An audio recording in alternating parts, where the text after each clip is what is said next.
Hello, this is Storybooks channel. New videos are posted every day. Subscribe and click the bell.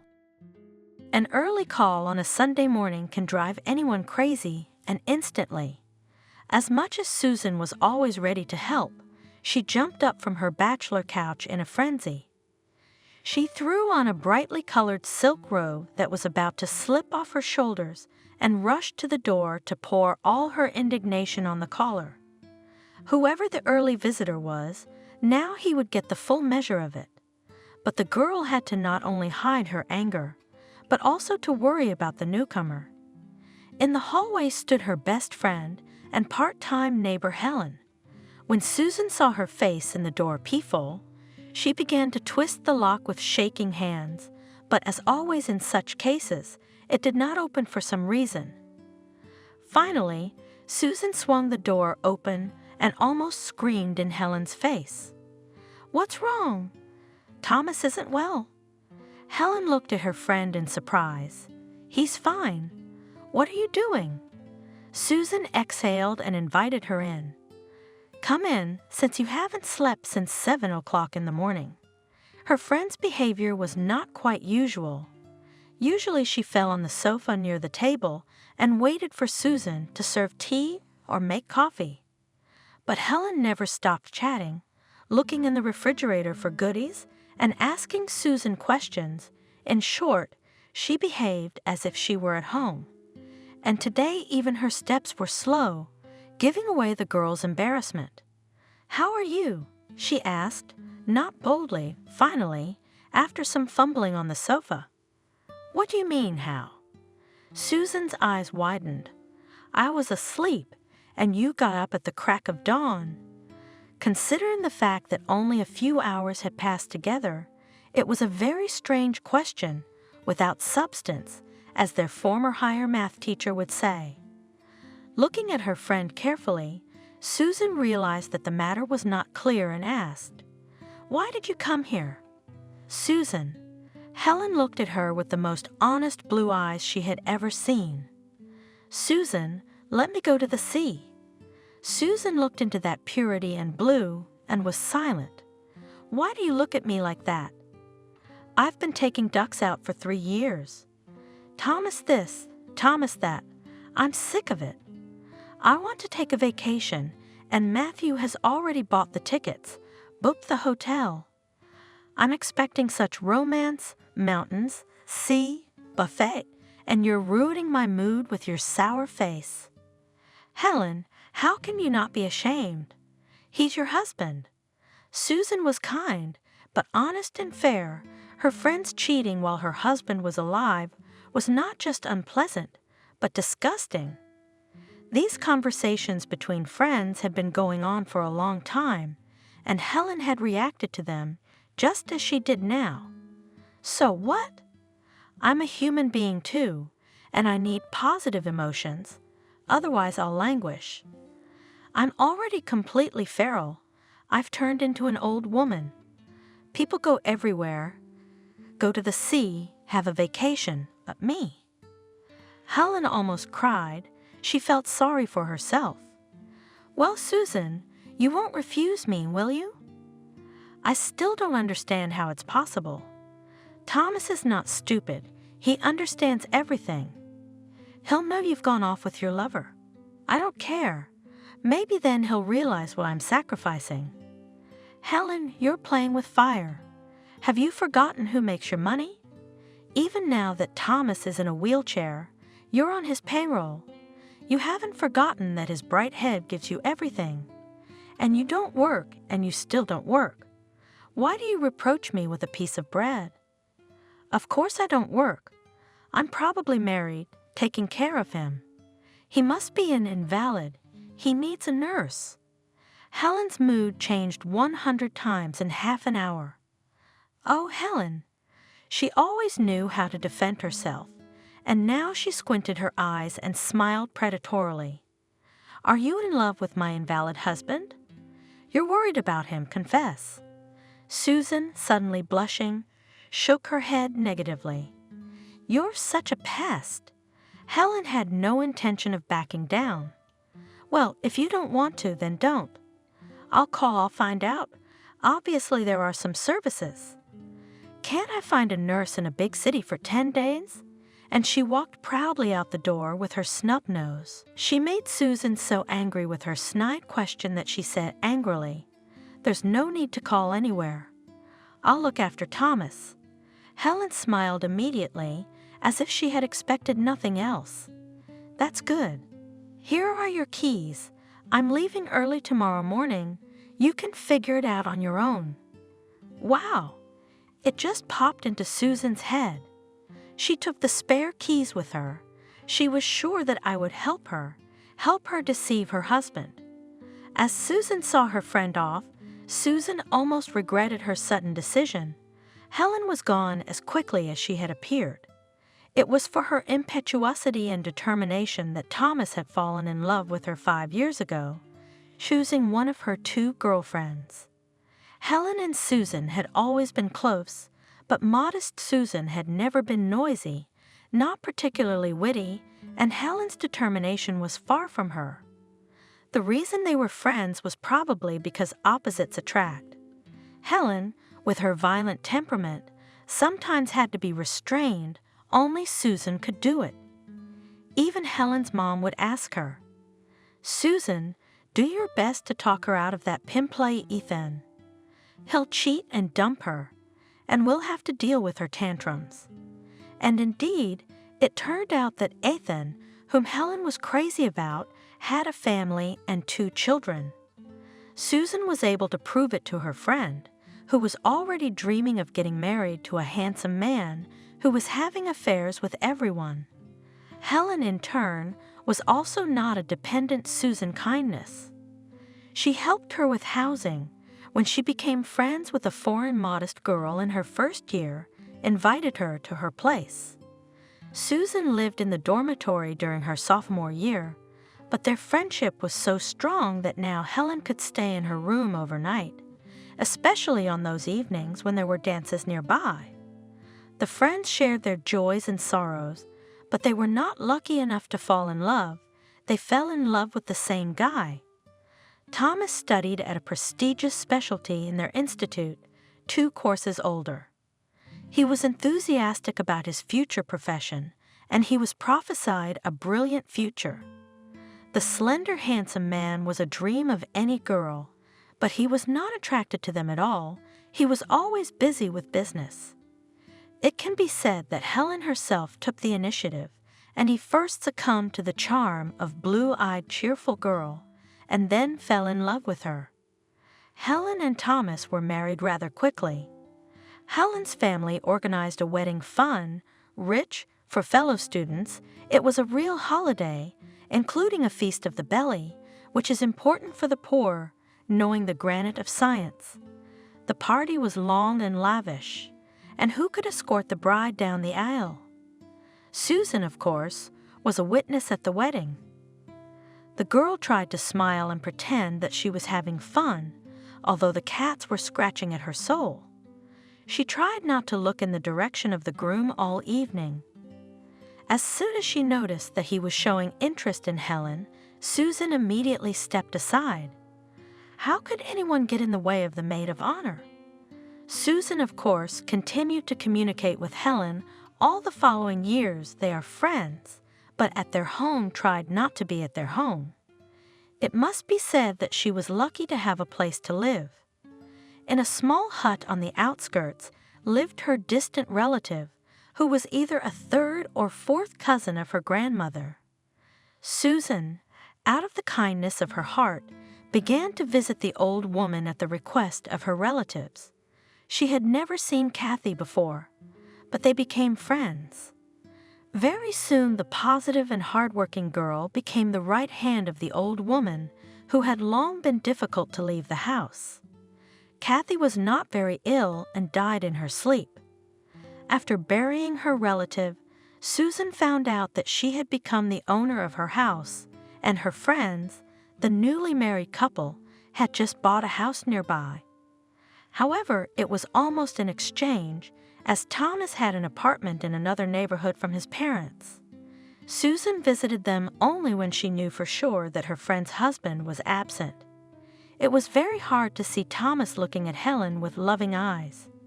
In 5 years, Susan had never met someone who could displace Thomas from her heart, so she had lived close to the man who occupied her thoughts. But now it was as if he didn't exist for Susan. A stranger's husband, a friend's husband, and just under 3 years ago, a neighbor's family had had an accident. "Thomas, are you sure you're not going to Mary's birthday party?" "No, Helen," I explained. "We're delivering a program to a client. We're past the deadline, and the guys are having some problems, and they're asking for help." I promised. "How can I get a ride?" "You alone have fun without me, Mary. By the way, congratulate me, and also ask me to apologize on my behalf." With these words, Thomas kissed his wife and went out. The day was a weekday and work was not waiting. Helen sighed, stretched in her cozy bed, and fell asleep again. She woke up when the sun was already high. After eating breakfast, she quietly began to brush her feathers. She took a shower and spent a long time primping herself in the mirror. Then she carefully worked on her evening dress. She took one dress out of the closet and another out of the closet. To one of the shoes were uncomfortable. The second will look gloomy in an evening cafe, but this one, soft turquoise, very much suited her. And not too bright, will not overshadow the outfit of the birthday girl, and favorably emphasizes the eyes. "Good, so good," wrote Helen, throwing on a dress with a hanger and dancing in front of the mirror. Since celebrating the wedding with Thomas, Helen lived easily and carefree, having sold the apartment of Thomas's parents, quickly bought a new, bigger, cozier. And most of its cost was paid by themselves, but as themselves, Helen, of course, did not work. Why should she? If her husband earned so well. Helen told her friends and opened her blue eyes wide. "We didn't even notice how we paid off the mortgage. Everything, thank God, is enough. I chose the furniture for the new apartment myself, carefully according to my taste, so that everything fit together." Going to the store gave Helen incomparable pleasure, and she gradually became almost an expert in the world of shopping. Slowly the girl began to deal with herself, visited the pool, spa procedures, and the fact that she had a permanent makeup artist, hairdresser, and manicurist, and nothing to say. No, she did not become pampered and proud boorish, but modest service to her person, began to afford. It pleased her. "Why did you study then?" friends asked. 5 years at a prestigious faculty, and now the diploma is lying somewhere. Why did you have to work so hard? "Well, hello," Helen marveled. "First of all, the diploma does not interfere with me a bit. Higher education is a prestigious thing after all. You know, people have a different attitude when you tell them the name of your university. What to do all day long if you don't have to work? My friends didn't calm down. No children. Well, children are a living thing." Helen waved them away. "It will always be in time, while we with Thomas do not want to deprive themselves of freedom." "And what do you mean? What to do?" "And the apartment. You have to fix it up, take care of yourself. You know, I feel sorry for my husband.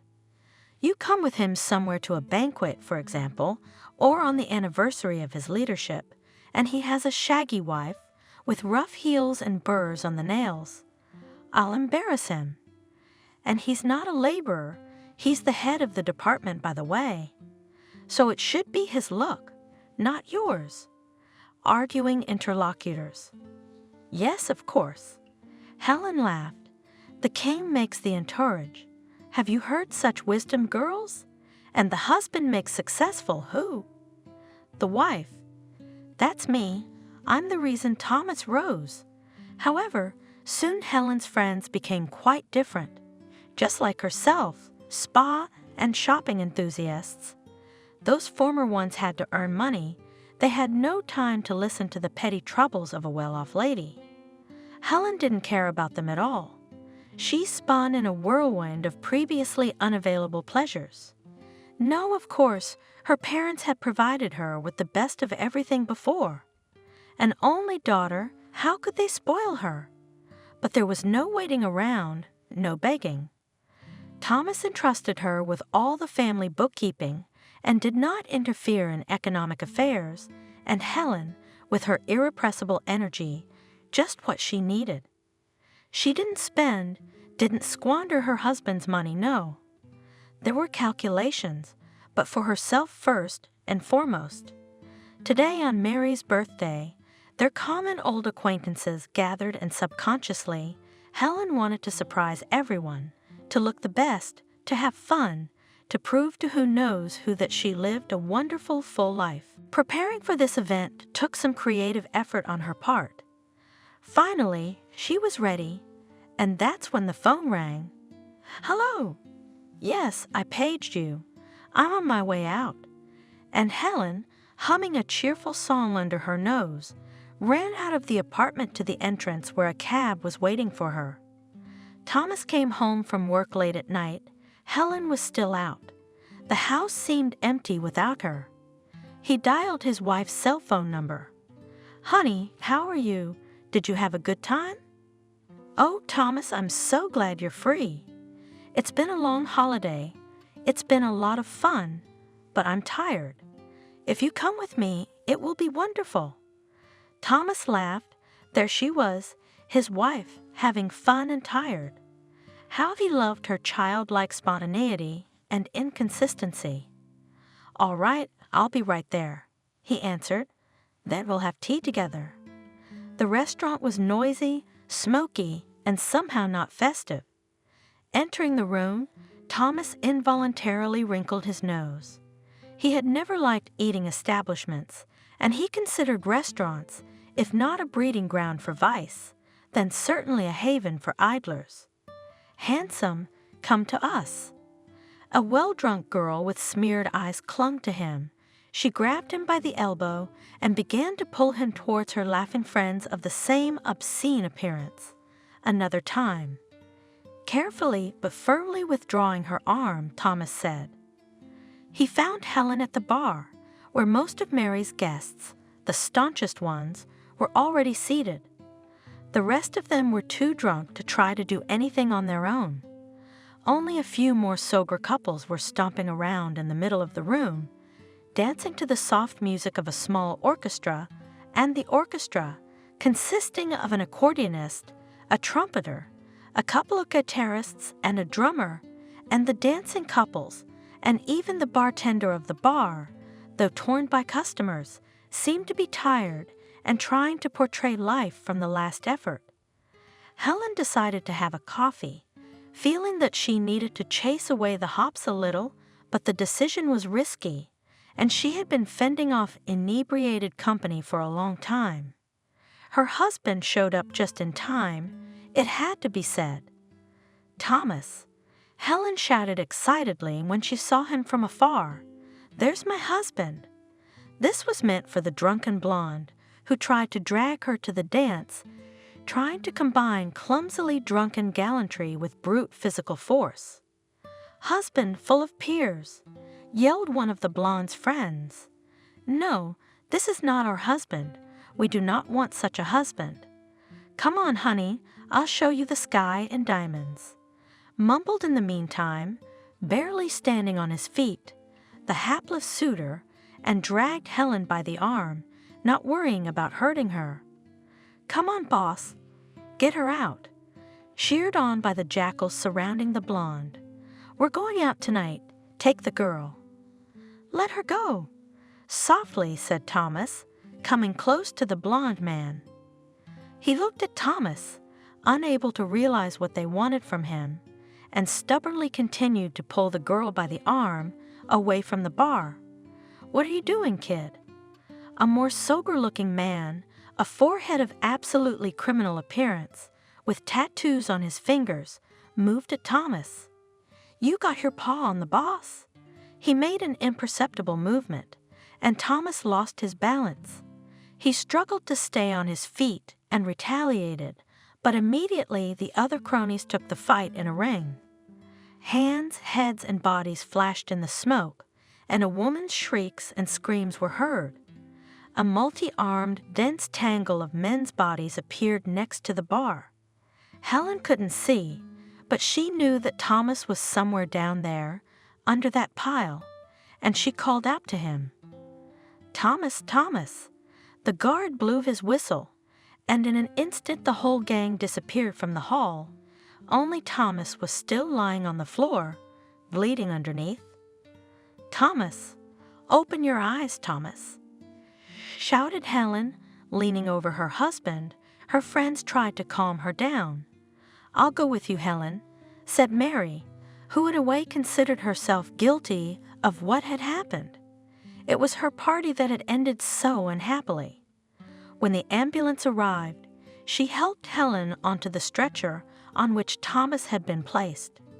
Helen had no idea what was happening, and when the bloodless Thomas was loaded onto the gurney and wheeled into the operating room, she sat almost unconsciously on a table in the white hallway and closed her eyes as if she wanted to hide from reality. The surgery went on for a long time.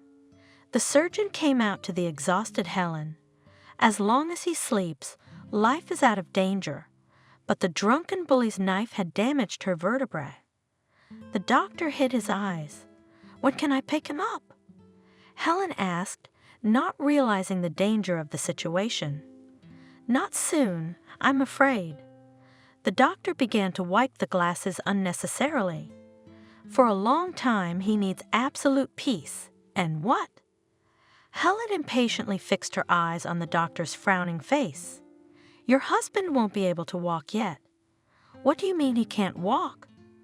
Helen smiled confusedly. "He won't be able to walk, but what about it? It's good that the blow didn't hit his vital organs, but then you should be thankful that he's alive. Get him on disability. He can probably work from home. He's an engineer, you said. How's the disability?"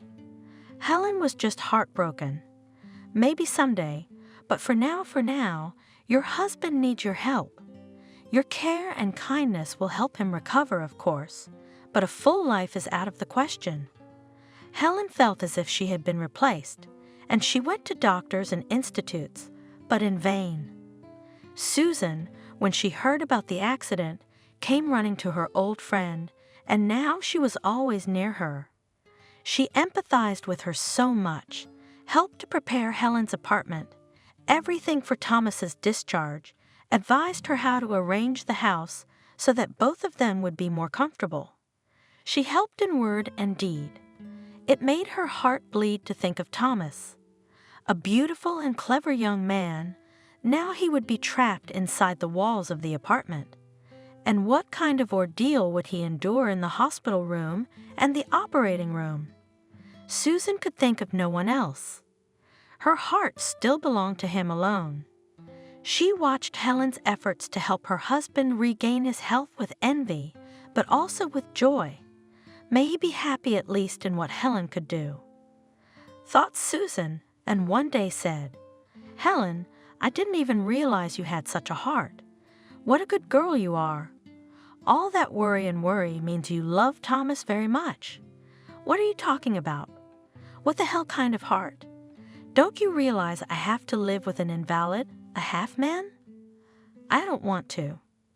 Well, I realize I can't leave him. Everyone, you'll think I'm bad, and I'll have to waste my life on it." Helen burst into tears. Susan was shocked by her words, and especially her tone. "How can you say that? Thomas has suffered because of you. Who asked him to? If he's not a man and he can't fight, why the hell did he get involved? He's caused me the kind of trouble you wouldn't wish on anyone." Divided Helen was no longer crying, but frantically planning her next trip to the medical luminary who could help her get the invalid, as she called her husband, back on his feet. Susan was simply amazed at how bluntly and cynically her friend explained her troubles. "You are only selfish." She was indignant as she watched her friend blowing the curls that had fallen from her forehead away from her face with an angry expression, and Helen looked particularly pretty. "I'd look at you if you had such a thing. How selfish would you be?"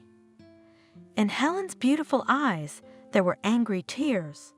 She wailed for a long time about her plight, but Susan tried not to listen to her. There were many things about her friend that had often caused Susan rejection and even dislike, but now she couldn't accept what Helen was saying. Full of sympathy for Thomas, who was not even aware of the treacherous soul of his wife, Susan even dared to visit him in the hospital a few times, but Thomas was embarrassed. Susan herself did not know how to behave. Knowing Helen's attitude towards her husband, she could not pretend that all was well. It would look silly to cheer her up. Thomas is a sober-minded man, a strong man. He doesn't need these appealing slogans. The embarrassed Susan sat there for 5 minutes, and then she hurried out of the room. And then her friend struck her in the heart. It seemed impossible to betray someone once betrayed, but Helen managed. Helen had dropped by Susan's room a couple of times, cheerful, smelling of perfume, her eyes shining as they had in her early youth. Oh, how Susan remembered that look on her friend's face. Excitement, incredible energy and activity. All these were signs that the girl had fallen in love. And as Susan realized, her old friend was not crazy about her own husband. "Spit it out, Helen," she said sternly when her friend dropped by the other day to borrow a flat iron. "Mine's burnt out, and I'm walking around like an ugly woman," she explained to Susan. "I'm going to keep it until I buy a new one." "You don't care. You don't curl." Well, Helen was the one who cared about her appearance. She pretended not to take Susan's hint. "What do you mean, like get a curl? What are you talking about, girlfriend?" But she was stretching her mouth from the scarlet lipstick in a wide smile. "You're not messing with my head." Susan wouldn't give up. "I can see you at 100 meters. Who you got yourself, you hussy?" "What do you mean, a slut?" Helen also resented me. "You know I would never." "Never her." Susan laughed in her face. "And you cheated just once?" "Yes, I'm in love, Susan." And Helen cried. Susan had to listen to a story that Helen thought would exonerate her. The poor girl, alone, forgotten, neglected by everyone, and only her invalid husband with her, day and night, demanding troubles and cares, incredible efforts on the part of the faithful wife. And here he is, loving, tender, affectionate, intelligent, understanding everything, in short, the epithets that a true man should have. He's like that, you know, Susan. And Helen was silent, covering her eyes, unable to describe adequately all the wonderful qualities of Matthew's character. That was the name of her lover. "I remember you said the same thing about Thomas." Susan didn't soften at all. "I had quickly forgotten what he was like, and he still is, so how could he be worse? He's the same Thomas, aren't you?" "Yeah, of course he is. He's the same, but not the same. I lived behind him like a stone wall. He did everything for me, and now, how can you understand?" And Helen gave her friend an almost contemptuous look. "You've been alone all your life. At least have a lover or something? Otherwise you're sitting there all infallible." Susan looked at her friend in silence, and she couldn't stand her gaze. "What are you looking at? What did I say wrong? Only the plain truth, right?" "Well, Helen, I'll tell you the plain truth too, you bastard. Not only are you selfish, but you're a traitor." Friends quarreled for a long time. Yesterday, after a chance meeting, they seemed to make up, had coffee, but still unexpected was the morning Helen came to Susan. Helen acted as if nothing had happened, but Susan? She was used to all the twists and turns of life, and she was always ready to open the door to anyone who called at it. Susan had not slept much during the night. Her friend's request had stirred her soul. She tossed and turned in her comfortable bed, opened the windows and drank water. When it became clear that she couldn't doze off that easily, she threw a blanket over her shoulders and stepped out onto the balcony into the coolness. The town was sleeping peacefully, only somewhere far away, in the neighborhood of detached small houses, where the new building had not reached, barked something alarmed dogs. "Why are you barking?" Susan asked them. "People are asleep, and you're barking, and you're asleep." She was always talking to something when no one could hear her, to a teacup that slipped out of her hands, to a tree that caught a branch in her hair, to a stray cat that came into her path and looked with a green gaze straight into her eyes, demanding food. Helen's knowledge of this habit of hers would have twisted a finger at her temple. Blessed are you, Susan. But Susan, some of her thoughts and feelings were hidden deep inside. It was enough that the people around her knew that she was not a stupid girl, though she did not have enough stars from the sky. She is not grasping in life, but she knows how to climb all the way and tear off a piece of herself, that she is strict, if not to say harsh. She doesn't tolerate men around her. Maybe she's been through enough. No one knew. Since childhood, only Helen knew her, but that one did not bother to think about the character of her friend and could not tell anyone anything special about her. Even if it was necessary that she was blessed, she would confirm it. Such a modest woman that it's sickening but Helen was always scolding her for it. If only her friend knew what it was like for Susan not to show her feelings for Thomas. How she could use that proverbial modesty to cover her love, her refusal to communicate with him. She even stopped going to discos with Helen, realizing that she would be with Thomas. And how can you take away the excitement when you see his fluffy, like a girl's eyelashes over his brown eyes? How do you hold back the disappointed exhale when he's hugging someone else in front of you? So what if it's your best friend? The more it hurts. It must be said that at first Susan, with all her body and soul, rushed towards the young man. She flew to wherever he was. She talked about him. She was burning with love. It seemed that he was also drawn to Susan, but one evening, sitting with Helen on a bench near the entrance, Susan suddenly heard, "Susan, I'm in love." Her friend even seemed a little embarrassed. "That's not like Helen." "Again?" Susan laughed. "This is the 5th time this year." "You're laughing, and I haven't slept for 2 nights." Helen roared. "I've never had anything like this in my life, you know that." She continued to sob. She wondered who is this scoundrel who tortures her favorite girl. "Don't cry, silly." She stroked Helen's back. "You should be happy. It's great to fall in love for real, and even in spring." "You think so?" Helen exhaled into her friend's chest and looked at her with blue eyes full of tears. She was just like the doll from the picture, but her feelings were really strong. "Do you think Thomas will love me too?" "He doesn't pay any attention to me. He's dancing with you or whispering with Clara from the 5th group, and I'm suffering." Helen continued to describe her suffering, but Susan could no longer hear her.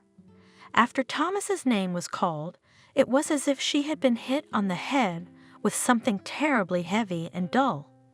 And from that moment, she sank into utter despair, and that was it. She stopped flying. Her heart was smoldering in her breast, burning slowly from a great feeling that was carefully concealed, and it was impossible to let this fire burn, lest it should burn the 3 of them at once. Toward morning, Susan fell into a heavy sleep and awoke unaccustomedly late, at 11:30. The sun was beating through the bedroom window and had already warmed the linoleum on the floor beside the bed. My head ached, and with a heavy heart I began to pack, and everything was going wrong. She lost her hairbrush, the hair dryer wouldn't turn on, the coffee came out of the turbo and flooded the stove. She wondered how she would explain Helen's departure to Thomas. Would they be able to tell a decent lie? The whole story disgusted her, and Susan felt like she was about to jump into the unknown. The cliff did not seem quiet and peaceful. Finally, the shower was over. Her head was in order. The rest of the spilled coffee was drunk. There was nowhere to go. It was time to go, no matter how much she procrastinated. Susan grabbed her purse and left the apartment. The morning had not yet fully turned into day. The weather was fine. While she got to the house of her friends, where she decided to walk, the girl calmed down a little and tuned it to the right wave. Be that as it may. After all, there was no fault of hers, and to decide for others their fate, it is not given to her. By the time she got there, it was about 12. She found the keys in her purse quickly, opened the door, hesitantly entered. Still, even though she'd been setting herself up all night and all morning, Susan was having a hard time. Now she would see Thomas. It had been many months since her unfortunate visit to the hospital, and the woman was worried. With a pounding heart, she walked to the deserted kitchen, took a carton of milk out of her bag, and put it in the refrigerator. Only after washing her hands, running a damp hand across her forehead, did she finally decide to walk to the room where Thomas was supposed to be. She was also helping Helen get her ready. Knocking lightly, she opened the door ajar. "May I?" Thomas, dressed in a white t-shirt and sports pants, was sitting in a chair by the computer desk. The man didn't immediately realize that it wasn't his wife walking around the apartment and was very surprised when he heard a knock on the door and then saw Susan enter. "Susan? What are you doing here? How did you get in?" Susan silently showed his keys. "I don't understand. Where's Helen? Did something happen? She had to leave on business." Thomas's face twisted, and he gritted his teeth. She'd gone to the sea with Matthew, after all. Susan saw Thomas's hand on the table, clenched into a fist, and the jowls on his face flared. She could see that he was sharply upset and trying to contain his anger. But what struck her most was that he wasn't surprised that he'd known before. "Where did you?" The question froze on her lips. "How do I know?" Thomas grinned unkindly. "Well, lately, Helen hasn't been very shy with me. She treated me like a piece of furniture. Could talk quietly on the phone at 2 o'clock as if I were handicapped and on my ears. Susan didn't know how to soothe or comfort him, said the first thing that came to mind. "Thomas, Helen is just tired." And then she realized how stupid that sounded, and Thomas grinned evilly. "Tired? Tired of what? I do the cooking. I do the laundry too. I even learned how to use the vacuum cleaner. But I can't go to the store, and I can't take out the garbage, and you've come to cover for your girlfriend? Well, I can tell you that you shouldn't. I'm doing just fine on my own." He turned his baby carriage around and headed for the other room, and Susan was struck by his every word. She had thought she would find an invalid lying there, a helpless sick man who needed care every minute of the day. Yes, of course, Thomas, the Thomas she knew and loved, was going to be like that, independent and strong and angry. The astonished Susan fully accepted his anger and resentment toward his wife. She probably should have left, but for some reason she was angry too and followed him. Thomas was looking out the large window facing the street. You could see by the look on his face that he was a little overcome with emotion. "I understand you, Thomas," Susan said softly, "but I had nothing to do with it. I didn't know, I promise you." Thomas did not look her in the face. He felt ashamed that he had attacked Susan. She had never given any reason to suspect her of the slightest deceit or intrigue. She was, in Thomas's mind, one of the finest girls he'd ever met. "I'm sorry." Muffled, he said, "I must have misspoken. I didn't mean to offend you, did I?" Well then, why don't we at least have some tea? I've been walking so long, it's already hot outside. Come on. The man changed his tone abruptly. You do the kitchen, and I'll finish my work quickly. I've got a little bit to do, and then I'm free. While Susan made tea and sliced a cake, for which she had specially visited her favorite pastry shop, Thomas was able to finish the work scheduled for today. Rubbing his hands together in anticipation of the tea party, he rolled into the kitchen and washed his hands under the faucet for a long time. I'm a sick man, I can wash here too. I just need to write places for children and the handicapped. His black humor did not seem so black, because surprisingly the man's mood rose, and at the table he was having fun, as if he had forgotten about his wife and her treacherous departure. So you work from home? Susan asked, though she had heard about it from her conversations with Helen.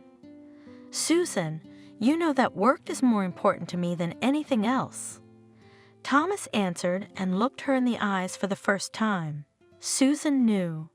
She saw that familiar look and remembered how from their first meeting she had remembered those brown eyes, the deep, penetrating gaze of Thomas, with which he seemed to encompass not the outer, but the inner essence of a person.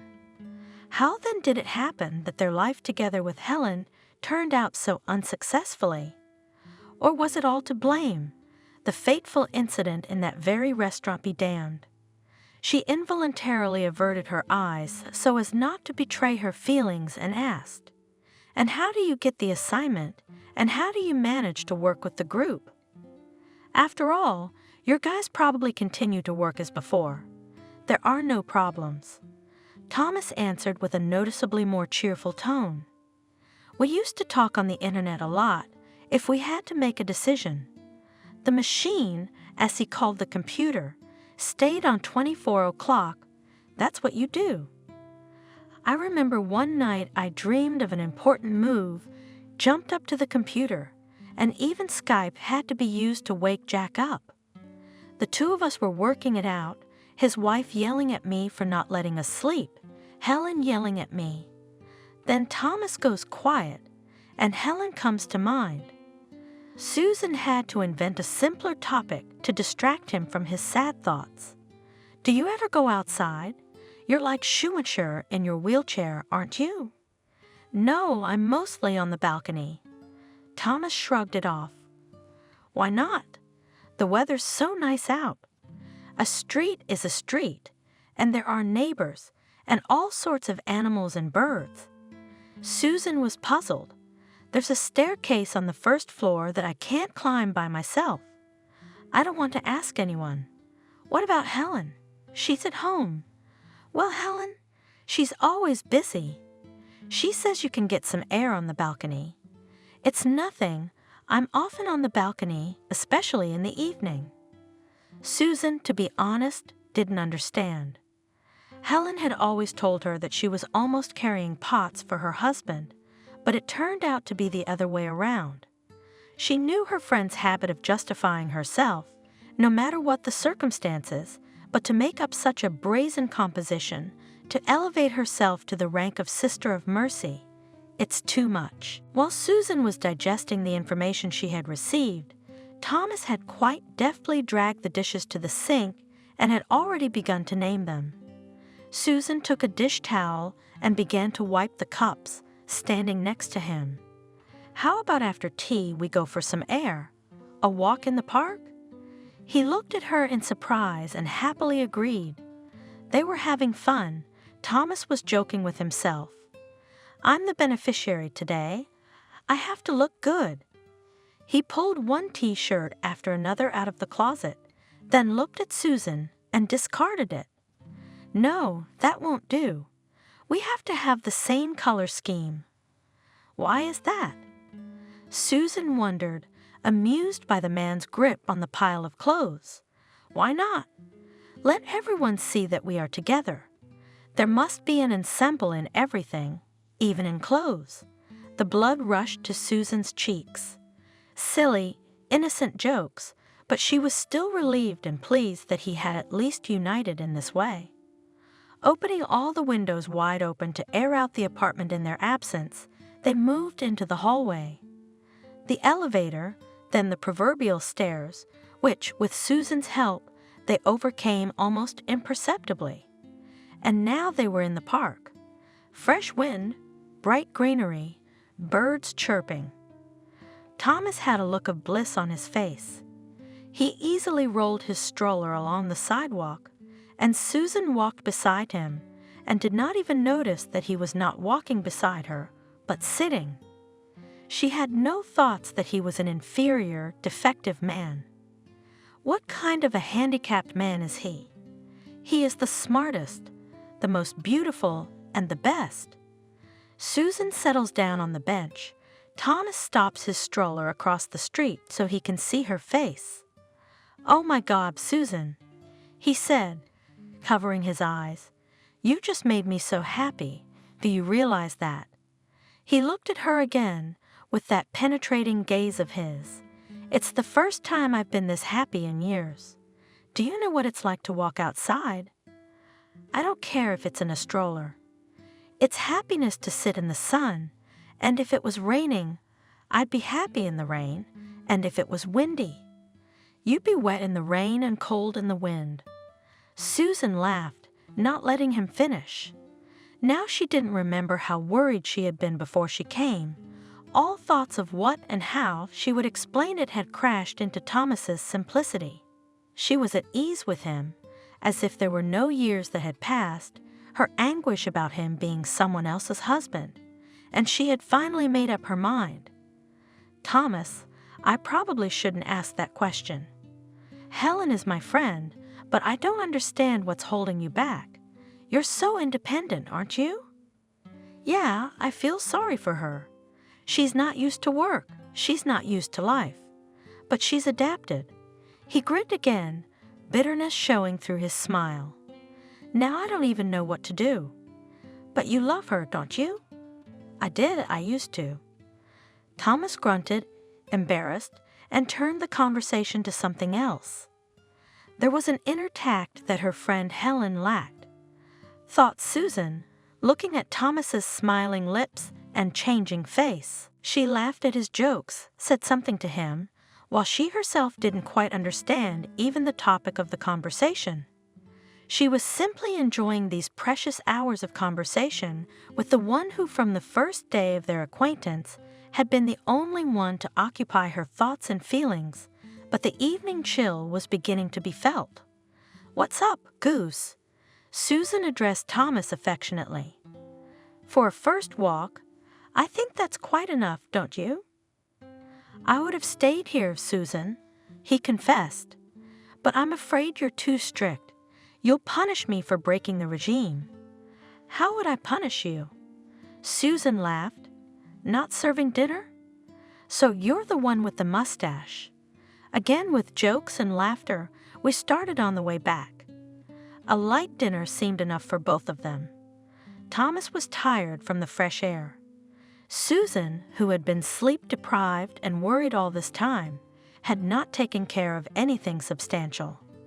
Helen had eggs and butter in the refrigerator, thank God, so we ate what normal people usually eat for breakfast, omelettes. Now that we've eaten, we can go to sleep. Susan laughed, mimicking Mama Toad from the cartoon. The dishes were put away again, and then Susan, despite Thomas's objections, quickly hung up his scattered clothes in the closet and said goodbye. "Well, I'm off. What can I buy for tomorrow?" "Yes, I'm not fussy. 1 potato or pasta is enough for me," answered the embarrassed Thomas.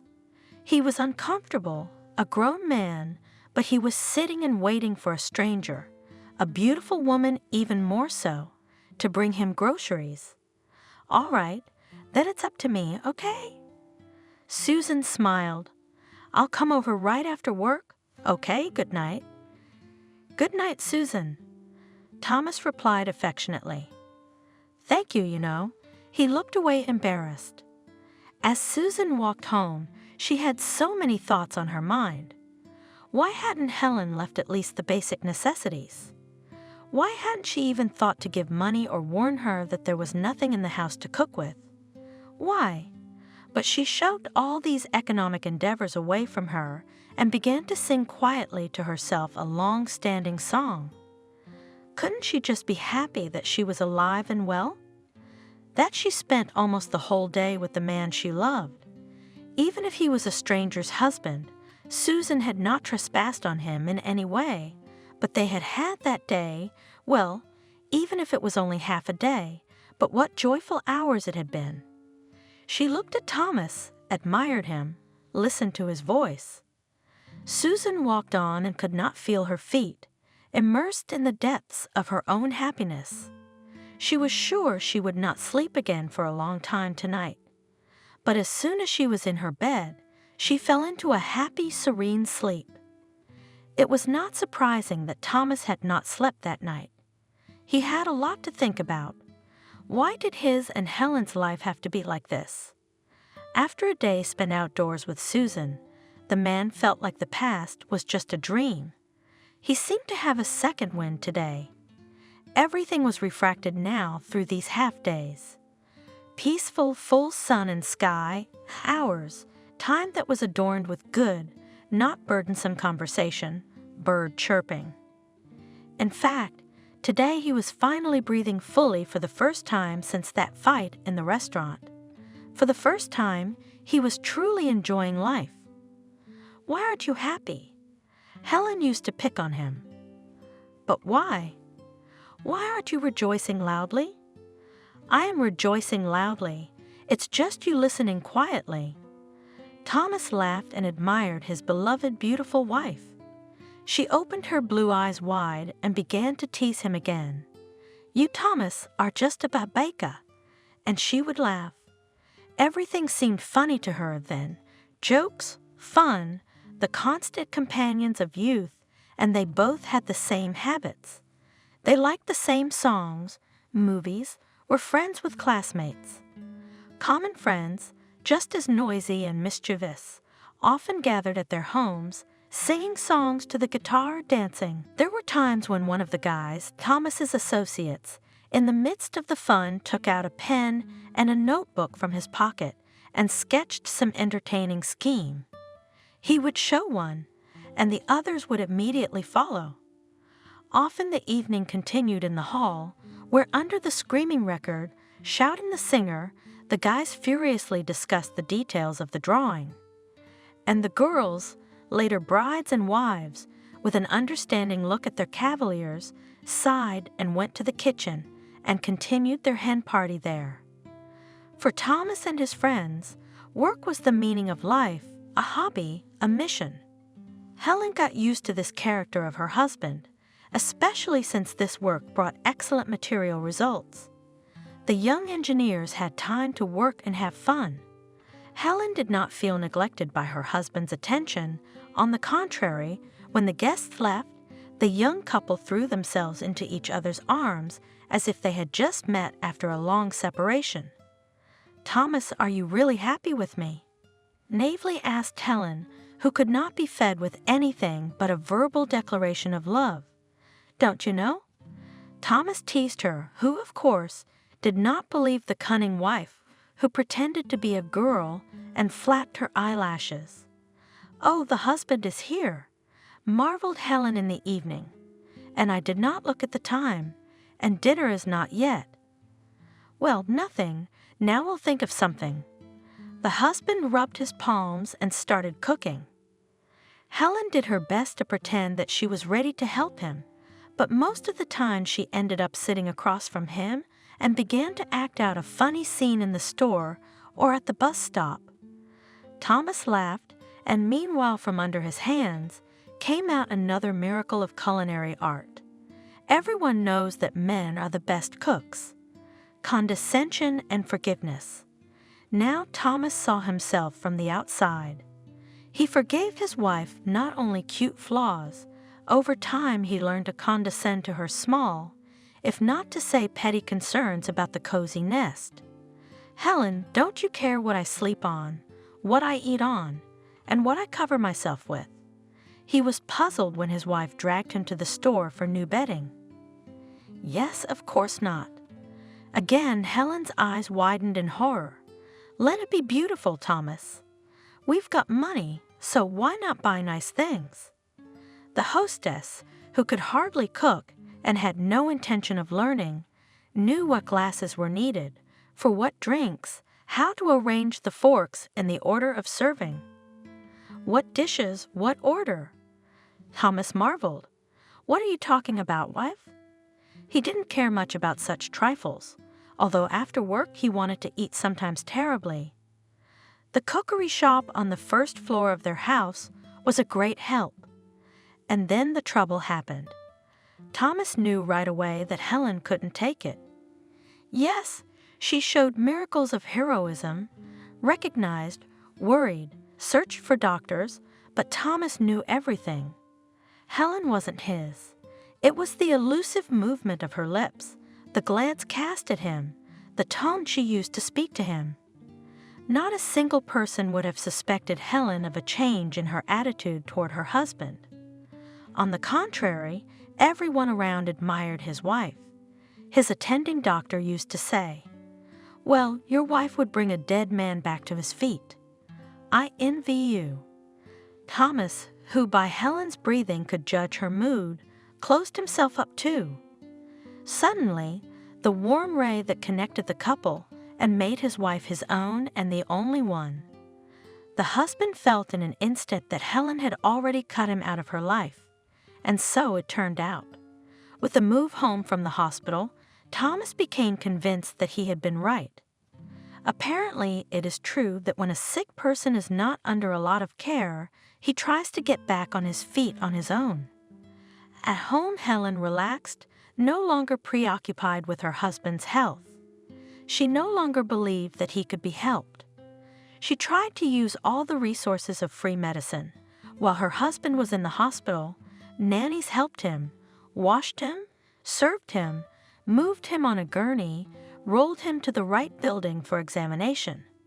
Helen only organized and managed the process, and the rest of the deadlines set by the doctors were in an indefinite distance.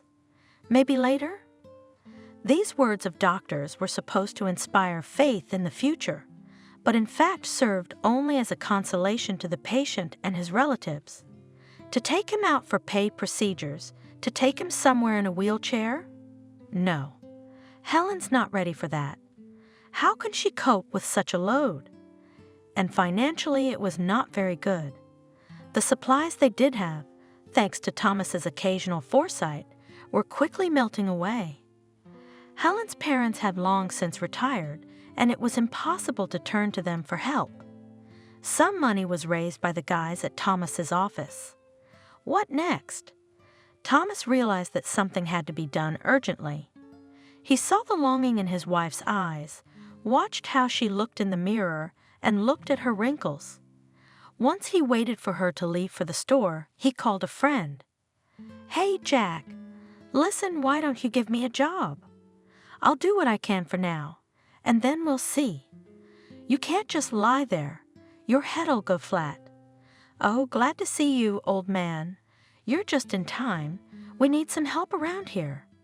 Maybe they don't need any help, Thomas reasoned, but if one of his friends approached him, would he refuse? They would decide how to pay him, but he couldn't do without work. There is already on the table is not particularly substantial food lately. When he was engrossed in his work, he immediately forgot about his health problems. Even a couple of times he involuntarily wanted to get up and walk, but immediately remembered his immobility and got angry at the whole world. But unlike Helen, he couldn't show it to anyone.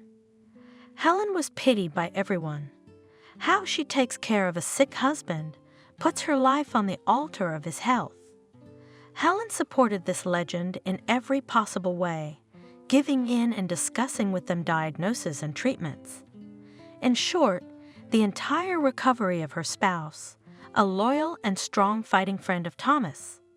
She was able to present herself in such a way that she did not whine, did not complain. However, everyone understood Helen is a heroine and sympathy is absolutely necessary for her. She needed a vacation. Is that conceivable? A young beauty, and she sits alone all day. The mother of one of Helen's friends lamented, "No sleep, no rest, poor girl." "It is necessary to rest, my dear." For some reason, no one considered Thomas a society, an invalid, what to talk to him about, and anyway, how to live with only one person for months without going out into the world. Helen, they were beckoning her to visit, inviting her to dinner parties as well. She observed decorum, arriving late and leaving early to court her husband. At one of these evenings she was seated with a tall, gray-eyed, handsome man who kindly courted her, poured wine. He did not dare to ask her to dance, but when he noticed that she was going to leave the society, he asked her to dance. "Would you allow me to escort you?" "Well, if you want, for God's sake," agreed Helen, evaluating, looking at his suit, obviously tailored to order. Broad shoulders. Handing the cape to the closet, the man introduced himself. "I'm Matthew." It was awkward. The table was so noisy. "I have a little business in." He named a town not far away. "I'm here a lot on business with friends. My name is Helen."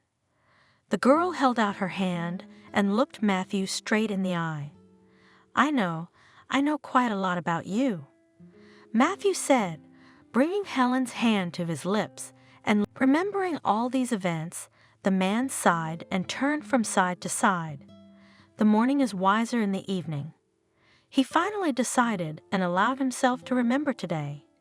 A park, flower beds with flowers, and on a bench under an acacia tree, sitting a beautiful girl. "Susan," Thomas said and smiled. The next day, Susan arrived at exactly 6:00 in the evening. How she managed to get home from work so quickly and to go to the store and cook delicious cutlets at home, Thomas could not understand. Apparently, she was fast and skillful. Having filled the bathtub, without a word, Thomas rolled the chair to her. "Don't argue, please. I helped you yesterday, too. You didn't even wash your feet after the walk, for sure. No excuses today."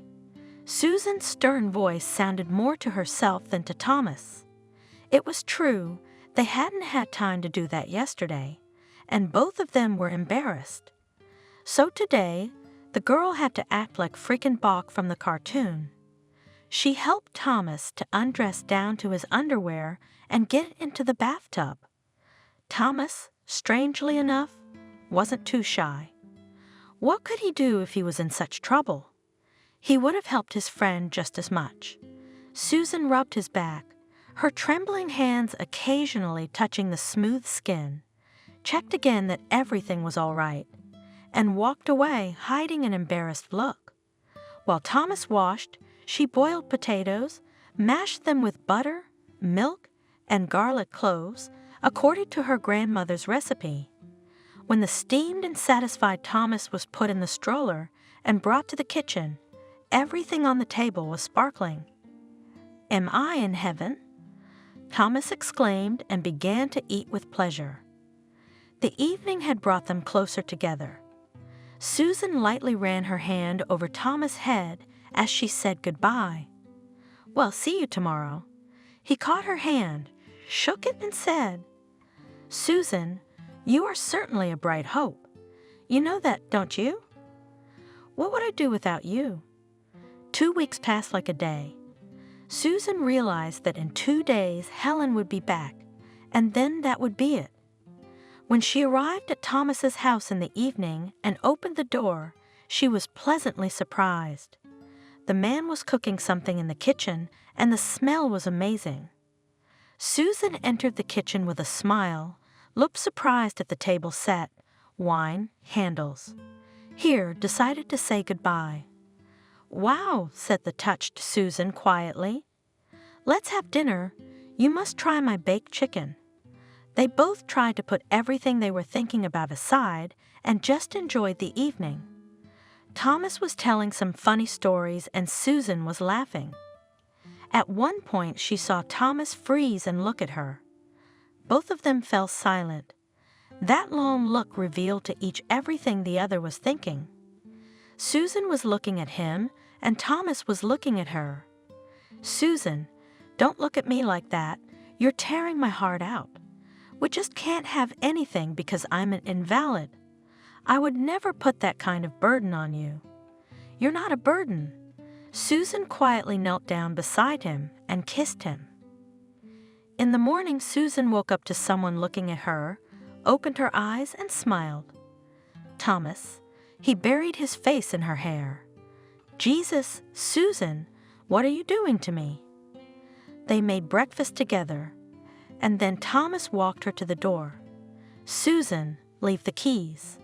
The girl nodded, put the keys on the nightstand, and said goodbye. "Thomas, I just want you to know. I've loved you always. I love you now." He covered his ears with his hands. "Don't say anything else. I realized a lot last night. Susan, I'm an invalid. We're not going to change anything. Understand, sooner or later, it will be the same as with Helen. You'll get tired and I won't survive it." "Thomas, no, you're wrong. You're wrong, that's all. When you love someone, you can't get tired of them. I don't want you to live with an invalid. I want you to be fine." "Thomas." He closed the door. Susan stood for a minute and rushed down the stairs, and Helen was going to enjoy the magnificent beaches of Thailand for the next 2 weeks. The clearest water, the almost deserted beach, the magnificent views. They were lucky enough to be in a place that had yet to be developed by tourists. It was great. No men with drunken shouting, no fat women with powerful torsos coming out of their swimsuits, and no one drags food in plastic bags and sacks from the table to their room. Everyone eats right here in the hotel restaurant. Is it any wonder?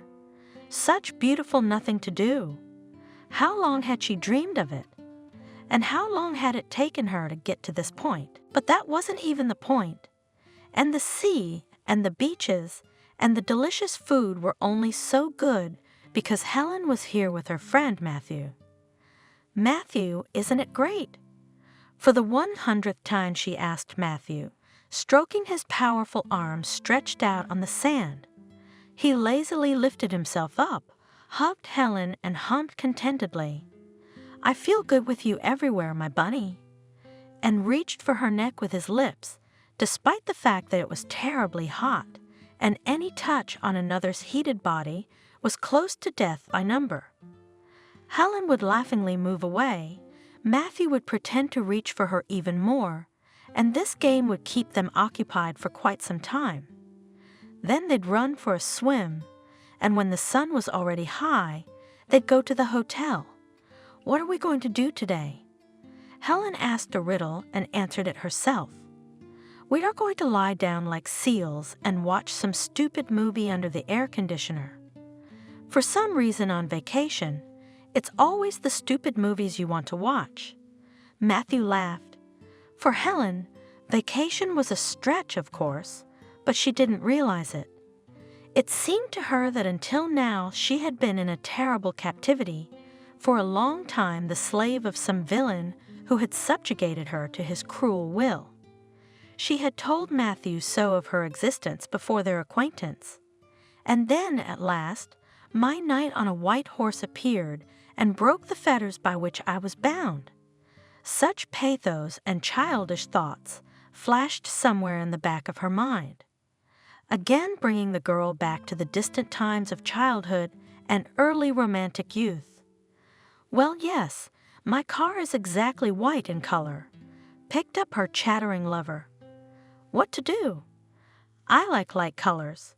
You know, white is the embodiment of purity and freshness. It's a combination of all the colors of the spectrum." Showing her knowledge of physics, Helen continued, "I studied once, so I still have at least such scattered information in my head." "Oh, you're so smart. Matthew threw himself at her, and the movie was completely forgotten. The young people enjoyed each other, and they did not get bored with this activity neither day nor night.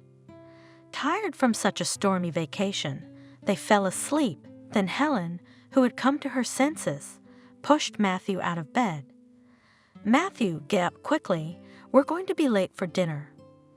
Their young bodies demanded support and food to restore their strength, and the lovers rushed downstairs to the restaurant, barely having time to put themselves in some sort of order. However, Moors in the hotel were the most free, and it was not customary among rich people to pay attention to who was dressed how. So it was all the same. Even in a loincloth, you could have dinner. A week later, there was a lot more people on the beach. "Oh my God, Matthew, our piece is over." Helen stretched her lips unhappily. Moreover, the female children's voices made it clear that they were from about the same place Helen and Matthew had come from. "Oh, come on," Matthew said indifferently. "Don't you have enough room? Isn't it cramped? Let them rest. We're not the only ones." He should have listened to Helen's words. He would have done even better if he had taken a closer look at the newly arrived compatriots, but the proverb says that if you knew where to fall, you would have made a bed. Nothing foreshadowed trouble on that usual sunny day vacationers. Having risen early, they tried to have time to sunbathe and swim in the sea. Then swimming was possible only in the pool. The sun was too hot. Helen and Matthew had time to ride a bike and go to a remote area where there was a special temple. Tired from the trip, they slept in the room for a while and in anticipation of dinner, went down to the restaurant. They had their favorite seat and a view from the large window of the sea with their backs to the door.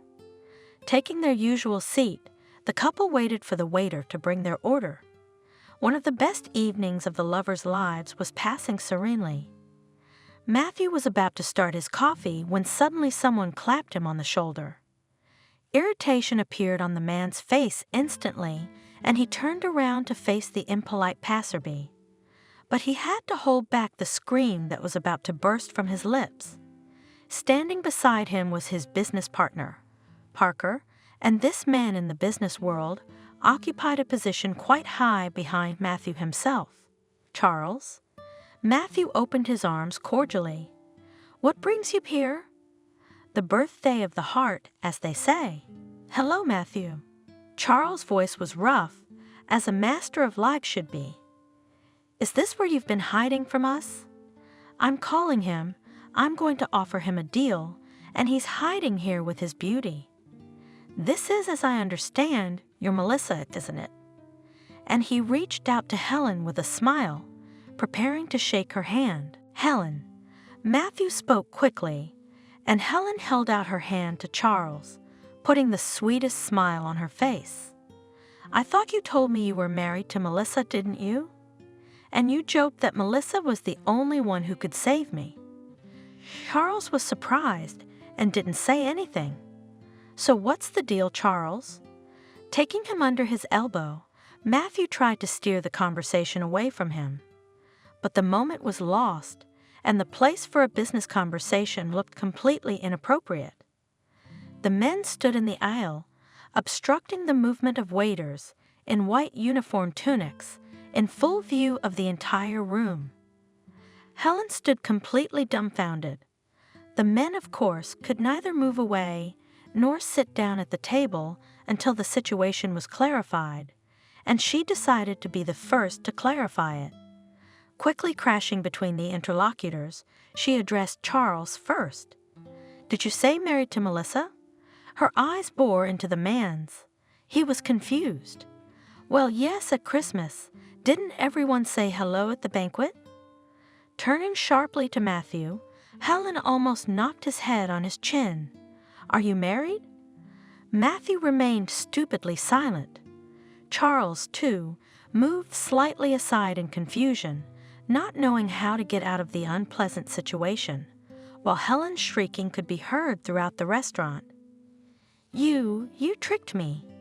You said you were going to go to the mountains at Christmas, and you were organizing a wedding at the same time. Shut up, quiet. But menacingly Matthew told her, with anger looking into her blue eyes. There are people here. The girl was out of breath. Oh, there are people here, she shouted hysterically, and I'm not a human being. You're a scoundrel. You're a cheat. She slapped the man on the cheek. The restaurant patrons watched them in amazement. Matthew grabbed Helen by the arms and tried to stop her, but she stubbornly pulled out of his arms, trying to scratch his face, pull out his hair, or injure him in any way. A matron in a black tuxedo was already approaching them, summoned by a waiter. Matthew let go of Helen, turned abruptly, and left without paying for dinner. Helen was led out under the arms from behind her and taken to an office where they gave her water and tried to calm her down. Madam, the matron said to her politely, I sympathize with your troubles, but your companion has not paid for the dinner, and this is too much money for us to let you go without payment. Would you be so kind as to make a settlement? He bowed respectfully to Helen. Fortunately, she still had enough money on her card to pay the restaurant bill, and she managed to avoid an embarrassing eviction from the hotel and a scandal. When she finally returned to her room, she saw that Matthew's things were gone, and the corridor clerk informed her that the gentleman in the room had left the hotel with his luggage. It turned out that Matthew had gone home to his family that evening. Helen, who had spent all her savings on her card at the restaurant, was still lucky that the hotel room had been paid for in advance when Matthew had booked it, and the return ticket in electronic form was already in her phone. Helen was both anguished and excited at the same time to be able to go home. But stronger than all the mixed feelings, rage and hatred for her lover raged in her.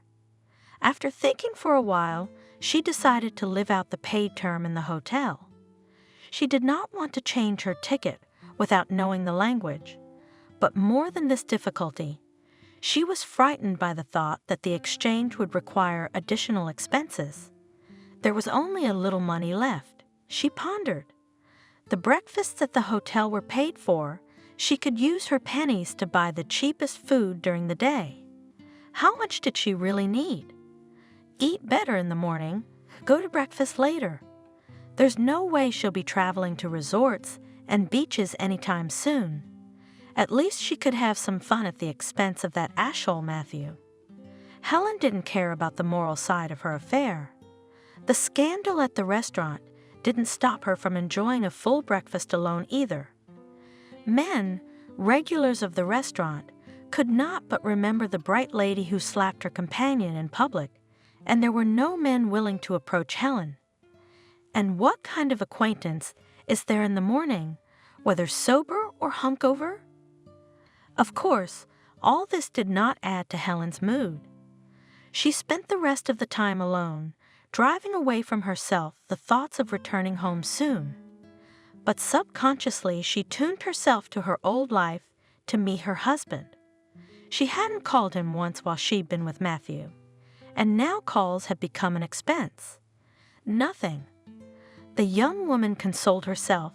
Thomas hadn't gone anywhere. He hadn't started walking without me. I'll live peacefully and quietly, and I don't care about people like Matthew, the bastard. And the indignation, so diligently suppressed by her, flared up again inside. The image of the lover she now hated came back to her in a completely different form. She remembered his manner of deafening laughter, his grimaces when he tried to be nice to her. Greedy bastard. Helen sputtered to herself. Could not take a 5-star hotel, then I could at least to the end of the human rest. Of course, after a couple of days, the anger dulled in Helen, lying under an umbrella on the beach, already lazily, only by inertia, went over in her head the options for revenge against the traitor Matthew. Why is he a traitor? Helen could not explain, as she saw the situation only from her side. When her stay at the hotel had ended, she had thoughtlessly packed her suitcases, which now had to be carried by herself. She didn't want to pay anyone, for fear of unforeseen expenses. Automatically packing, she indifferently looked around the room, the bed on which she had spent the first week so happily and the last few days so longingly. She had relaxed a little on the plane. The journey was already tiring, and coupled with the sad thoughts had upset Helen. She arrived home with no mood. She left her suitcases in the hallway and went into the kitchen, where Thomas was sitting at the table, singing tea and cake. Did the pie look homemade? The girl noted with a keen eye as she walked, and Thomas said, "Hello, hello." Thomas replied, looking intently at his wife, "How was your vacation?" "Fine." Faintly, Helen answered, not paying attention to her husband's tone. Having washed her hands, she was going to have tea too. She liked home-cooked food much better than restaurant meals, and airplane lunches were terrible. She couldn't lie. It's tasteless, like chewing on paper or rags. At home, at first glance, everything was fine. Looking around the kitchen, Helen noticed everything. A sparkling clean gas stove, obviously recently washed curtains on the window, a small bunch of flowers blazing on the windowsill. No sign of dirty dishes or cooking. Thomas left almost everything in order after cooking too, but now there was a woman's hand in everything. Helen was already sure that Susan would not let her down, a proven person. "You don't look like you're back from vacation. Why are you in no mood?" Thomas asked again. Helen was silent, cutting off a large piece of potato and meat pie. Without looking at her husband, she poured herself some tea from the heated kettle and sat down across from him. "Oh yes, I forgot to ask, how was Matthew?" "Didn't disappoint." Helen hesitated, bringing a piece of cake to her mouth, but then grinned, not wanting to show her confusion. Had Susan snitched? What a fool, in love with you like a cat, even that you are. Helen nodded at the stroller. "Doesn't stop her." "Don't you dare talk about her like that." Thomas was angry. Helen squinted her beautiful blue eyes. "Honey, did you two have an affair while I was away?" "Why? A knave fool and an invalid. What's not a couple?" At her own words, Helen laughed, forgetting the cake and tea. So funny, she thought, was the picture before her eyes. Susan looking at her husband and Thomas, pathetic in his wheelchair. What a bunch of weirdos, finding each other too. Thomas gritted his teeth. "Well, that's that, my dear. You can pack your things and go away. I knew about your affair a long time ago, and Susan had nothing to do with it. You've lost your conscience. In front of me, you've made dates and made love to your Matthew. I was hoping that at least you'd be sensible enough to come to your senses. To be so mean and come home without a shred of conscience? Are you sick, Thomas, or did you hit your head?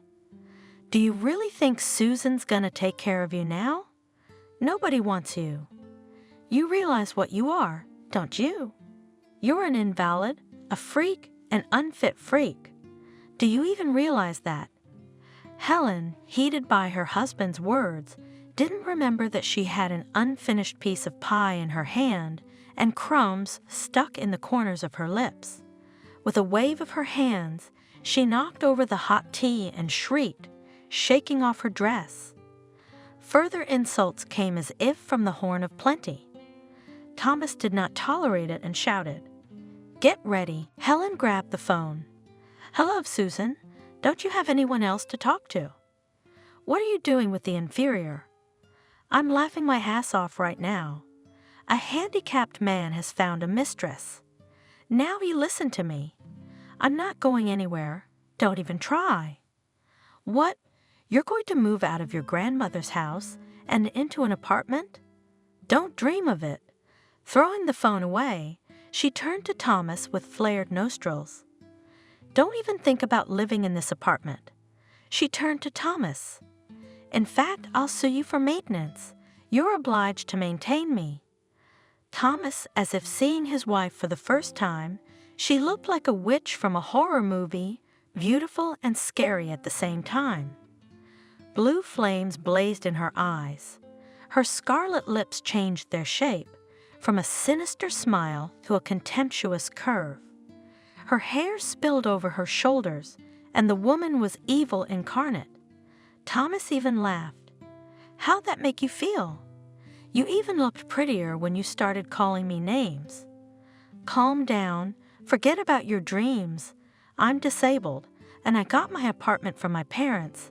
So, Helen, you're gonna have to go to Matthew." The mention of her sneaky lover threw Helen off balance. She ripped her coat off the rack in a frenzy and ran out the door, cursing Thomas, Susan, and everything in the world. Susan hung up the phone and cried. Helen had just climbed, in big muddy boots, into her soul, and in 2 minutes had trampled everything possible there, professionally trampled. God, why is everything so complicated? Why does she, Susan, get everything through the cracks, and not just straight and simple like the others? But if you think about it, Helen's right. Susan, her friend, just took advantage of Helen's absence. She's a regular bitch. And once again, Susan's days became gray and dull. Again, there was no reason to be happy, healed like before, only it was even harder. Now she didn't know how the man she loved smelled, what strong hands he had, how he knew how to lift her spirits and calm her down. It was all the more difficult to realize that now she would never be able to forget Thomas, and at the same time she would never be together with him. She would try to avoid even a chance meeting with him, but she had lost her friend too, and forever too. Susan got up in the morning, habitually drank her coffee with a sandwich, habitually went to work, talked, did everything that was supposed to be done there, even conscientiously and honestly. She could even smile. Outwardly, it was the same Susan. Only when she got home in the evening, she remembered those 15 days she had spent with Thomas. And no matter how hard she tried to push the memories away, she couldn't. As soon as the cheerful orange toenails came her way, she thought, "Is my bookcase still on his window?" She also smiled sadly. Thrown away long ago, of course. After all, it had been half a month since Helen had arrived. Walking into the pastry shop, I involuntarily searched with my eyes for a beautiful cake. I wish I could buy one so that I could have tea with Thomas in the evening. I shook my head and scolded myself. How could anyone go so crazy? How could you let yourself do such a thing?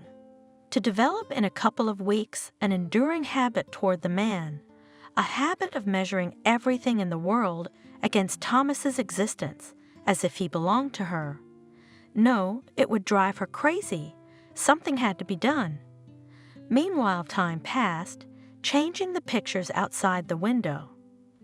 The greenery on the trees was darker, the leaves had lost their freshness, and in some places they were tanning brown or even yellowing at the edges. The grass on the lawns also wilted a little. Only the sturdy marigolds, absolutely as before, shone bright orange like little suns, bringing joy to the sad landscape. Several months passed. Helen had not called once during that time, and Susan, of course, had not called either. Calling Thomas was out of the question. Susan felt guilty, and now a new feeling was slowly taking hold. She regretted what had happened, but not that she had betrayed her friend. No, she deeply regretted that she had not been able to convince Thomas that he was worthy of love and happiness. She should have gone back and rushed after him and told him he was no invalid. Doesn't she care if he's in a wheelchair or driving an expensive car? After all, he's still him. A priceless man with all his talents and inherent in him alone, marvelous eyes and noble heart. There was no telling how much longer this state of hers would last, hope mixed with the determination growing inside. It was becoming more her own, considered, fictionalized to her with each passing day. It became so much easier to live when Susan realized it seemed herself. She was now calm and confident. Even her gait changed in Susan, becoming more confident. Her back straightened, the girl seemed taller and slimmer. That evening she came home from work earlier than usual. She didn't want to go anywhere. Susan aspired for some reason to her cozy house, to the familiar comfort of wooden walls, where warmth and music always reigned. First of all, having turned on the melodies of the past years, she washed her hands and went to the kitchen to prepare a simple dinner. "What's up?" she asked from the refrigerator. "What are you guarding here?" The refrigerator was silent. Susan took out defrosted meat and potatoes and stood at the stove with a knife in her hand. "Who am I cooking all this for?" she said bitterly, forgetting how she had just been walking briskly down the street, convincing herself that life in mid-September was wonderful. How quickly do girls who live alone in a small old house change their moods? Her musings were interrupted by a knock on the door. Susan stood up. It must be one of the neighbors, for salt or matches. The houses in the private sector were densely packed, and everyone knew each other, and since it was a short walk to the store, they often went to each other's houses for small things. As a matter of course, they took for granted small requests to neighbors and mutual favors and services. Susan walked quietly, but had time to wonder as she walked. The door was normally open, and they came in easily, without ringing or knocking. She opened the door and almost fell in. On the porch was Thomas. He had a huge bouquet of flowers in his lap. And yes, they were fragrant, fire-burning marigolds, Susan's ubiquitous and adored small flowers. Coals burning, even releasing already in the semi-darkness. Several months passed. Helen had not called once during that time, and Susan, of course, had not called either. Calling Thomas was out of the question. Susan felt guilty, and now a new feeling was slowly taking hold. She regretted what had happened, but not that she had betrayed her friend. No, she deeply regretted that she had not been able to convince Thomas that he was worthy of love and happiness. She should have gone back and rushed after him and told him he was no invalid. Doesn't she care if he's in a wheelchair or driving an expensive car? After all, he's still him. A priceless man with all his talents and inherent in him alone, marvelous eyes and noble heart. There was no telling how much longer this state of hers would last, hope mixed with the determination growing inside. It was becoming more her own, considered, fictionalized to her with each passing day. It became so much easier to live when Susan realized it seemed herself. She was now calm and confident. Even her gait changed in Susan, becoming more confident, her back straightened, the girl seemed taller and slimmer. That evening she came home from work earlier than usual. She didn't want to go anywhere. Susan aspired for some reason to her cozy house, to the familiar comfort of wooden walls, where warmth and music always reigned. First of all, having turned on the melodies of the past years, she washed her hands and went to the kitchen to prepare a simple dinner. "What's up?"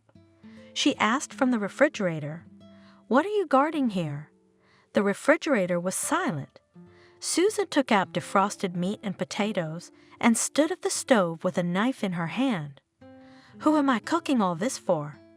she said bitterly, forgetting how she had just been walking briskly down the street, convincing herself that life in mid-September was wonderful. How quickly do girls who live alone in a small old house change their moods? Her musings were interrupted by a knock on the door. Susan stood up. It must be one of the neighbors, for salt or matches. The houses in the private sector were densely packed and everyone knew each other, and since it was a short walk to the store, they often went to each other's houses for small things. As a matter of course, they took for granted small requests to neighbors and mutual favors and services. Susan walked quietly, but had time to wonder as she walked. The door was normally open and they came in easily, without ringing or knocking. She opened the door and almost fell in. On the porch was Thomas. He had a huge bouquet of flowers in his lap. And yes, they were fragrant, fire-burning marigolds, Susan's ubiquitous and adored small flowers. Coals burning, even releasing already in the semi-darkness. Susan awed and pressed her hands to her cheeks. Susan, in short, I can't be without you. If the prospect of being the wife of an invalid doesn't frighten you, Jesus, Thomas, what are you talking about? What kind of invalid are you? Susan deftly rolled Thomas' wheelchair across the threshold and stepped forward to open the door. Thomas rolled smoothly inside, stopping in the kitchen. He smiled and rubbed his hands together. It seems there's no need for man hands around here. What good timing, if you only knew. Susan whispered, lowering herself into the chair next to Thomas and reaching for him. However, the endless hugs and kisses did not prevent the lovers from preparing a delicious dinner. After all, Thomas had become almost a pro at cooking, practicing in the kitchen almost from the beginning of his stroller life. They talked loudly across the hallways of the room, heard no response, talked again, and it didn't matter what about. Susan, eyes shining, was running back and forth through the house because she had decided to set dinner in the hall. She pulled out the festive tablecloth, rattled the cups from her grandmother's set, ran to the kitchen to wash the flutes. Then she laughed for a long time without saying why. After she laughed, she confessed to Thomas, I don't have any wine to pour into the glasses. The store's closed. What's the trouble? Thomas reassured her. We'll pour tea in them. After confessing their love to each other 100 times, the young people finally sat down at the table. They clinked the tea poured into crystal flutes, and Thomas coughed, playing the old Toastmaster. Let us drink this divine nectar to the fact that the walls of this splendid house will never hear the crying or see the tears of its beautiful mistress. Susan, looking confusedly into Thomas's eyes, interrupted him at the last words. A beautiful toast. Thank you, Thomas. But you know, I suggest we drink to something else. I have a surprise for you, so let's drink to it. She held out a leaf across the table to Thomas.